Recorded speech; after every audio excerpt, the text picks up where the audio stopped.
വീട്ടിലിങ്ങനെ ചുമ്മാ ഇരുന്നിട്ട് നമ്മുടെ ഫോണിൽ യൂട്യൂബൊക്കെ കണ്ടുകൊണ്ടിരിക്കുമ്പോഴായിരിക്കും നമ്മൾ ഓരോന്ന് കാണുന്നത്.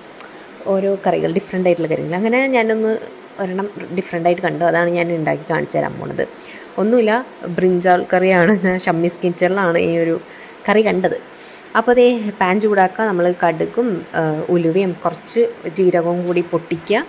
പൊട്ടിച്ച് കഴിഞ്ഞിട്ട് നമ്മൾ വെളുത്തുള്ളി നമ്മൾ സാധാരണ ചെറിയ ഉള്ളിയാണ് എടുക്കേണ്ടിയിരുന്നത്. ഞാൻ പക്ഷേ ഇവിടെ ഇല്ലാത്തതുകൊണ്ട് ഞാൻ സവാള എടുത്ത് അഡ്ജസ്റ്റ് ചെയ്യുന്നു.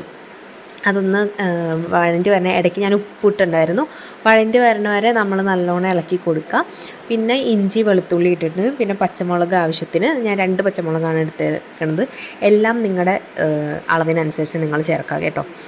അത് കഴിഞ്ഞിട്ട് ഇതൊക്കെ ഒന്ന് ജസ്റ്റ് ഇതിൻ്റെയൊക്കെ ഒരു പച്ച ഇതൊക്കെ മാറി നല്ലോണം ഒന്ന് വഴണ്ടി വരണം. വഴണ്ടി വന്ന് കഴിയുമ്പോൾ ഇപ്പോൾ നമ്മൾ ഒരു പൊടികളും ചേർക്കുന്നില്ല. ഇത് കഴിഞ്ഞിട്ട് നമ്മൾ ചേർക്കാൻ പോണത് തക്കാളിയാണ്. ഞാനിപ്പോൾ 2 തക്കാളി എടുത്തത്, 3 വഴുതനങ്ങയാണ് ഞാൻ എടുത്തേക്കുന്നത്. അതുകൊണ്ട് ഞാൻ 2 തക്കാളി എടുത്തിട്ടുണ്ടായിരുന്നു. നിങ്ങൾക്ക് ഇഷ്ടമുള്ള പോലെ ചേർക്കാം. തക്കാളി ഇഷ്ടമില്ലാത്തവർ അളവ് കുറയ്ക്കാം. അപ്പോൾ തക്കാളി ഇട്ട് കൊടുത്തിട്ട് തക്കാളി ഒന്ന് ഒന്ന് വാടി ഒരു പേസ്റ്റ് രൂപത്തിലൊക്കെ ആവുമല്ലോ, ആ ഒരു രീതിയിൽ കിട്ടുന്നവരെ നമ്മൾ ഒന്ന് ഇളക്കി കൊടുക്കാം. അത് കഴിഞ്ഞിട്ട് നമ്മൾ വഴുതനങ്ങ, ഞാൻ 3 വഴുതനങ്ങ എടുത്തിട്ടുണ്ട്, മീഡിയം സൈസ് വഴുതനങ്ങ. അത് ഞാൻ ഇങ്ങനെ ചെറുതായിട്ട് നീളത്തിലാണ് കട്ട് ചെയ്തെടുത്തത്, ഇതുപോലെ.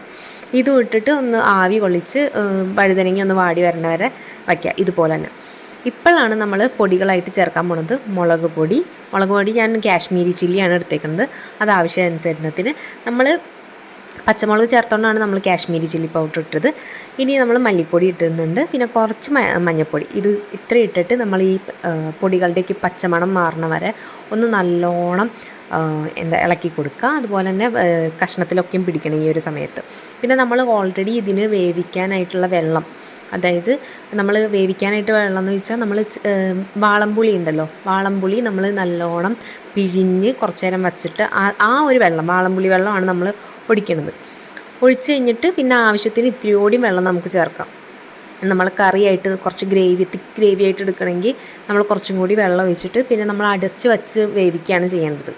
അങ്ങനെ ഞാൻ അടച്ച് വെച്ച് കുറച്ച് നേരം വേവിച്ചു. ഞാൻ അടച്ച് വെച്ചത് എടുക്കാൻ മറന്നുപോയി. അപ്പോൾ നമ്മൾ അടച്ച് വെച്ച് കുറച്ച് നേരം വേവിച്ചു. അത് കഴിഞ്ഞിട്ട് നമ്മൾ നമ്മുടെ ഇതാണ് ഇടുന്നത്, ശർക്കരയായിരുന്നു ഇടേണ്ടിയിരുന്നത്. പക്ഷേ നമ്മുടെ കയ്യിൽ ശർക്കര ഇല്ലാത്തതുകൊണ്ട് ഞാൻ പഞ്ചസാര വെച്ച് അഡ്ജസ്റ്റ് ചെയ്തു. അപ്പോൾ ആവശ്യത്തിന് പഞ്ചസാരയും കൂടി ഇട്ടിട്ട് നല്ലോണം ഇളക്കി കൊടുക്കുക. അപ്പോൾ അത്രേ ഉള്ളൂ നമ്മുടെ കറി.